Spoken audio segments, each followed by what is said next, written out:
Okay. So seterusnya kita akan refleksi untuk pastry. Cream puff. So kita orang buat cream puff. Okay, so daripada segi rupa dia memang kita nampak dia naik lah. Memang dia membulat, dia naik. Cumanya sebab macam dia tak seragam. Dia tak seragam. Dia punya tak seragam. Ada kecil, ada besar. Macam tu untuk dia punya rupa lah.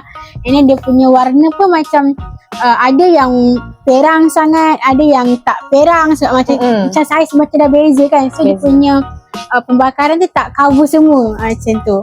Okay.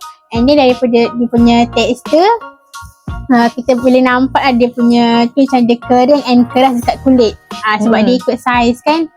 And then untuk bahagian rasa, sebab kan kita orang punya cream puff tu dia macam terlalu padat, dia punya fat. Dia punya puff dia terlalu padat.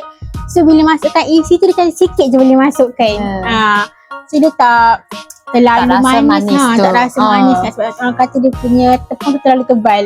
Untuk kita punya cream puff lah. And then dia punya aroma memang time kita keluarkan daripada oven tu memang kita bau lah dia punya mentega punya bau tu. Memang sedap lah dia punya bau. Sedap. Okay, so daripada segi cabaran, sebab benda ni kita buat dalam waktu sama dengan telur. Sama dengan telur yang maknanya time tu minggu pertama kan.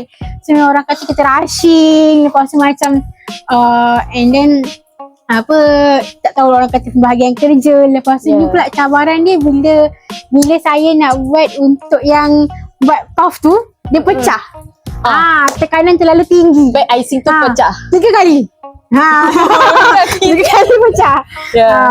Sebab macam terlalu padat kan. So macam tu pecah. Macam orang kata sebab tak ada kemahiran untuk yang bahagian so tak tahu macam dia punya cara penggunaan dia lah.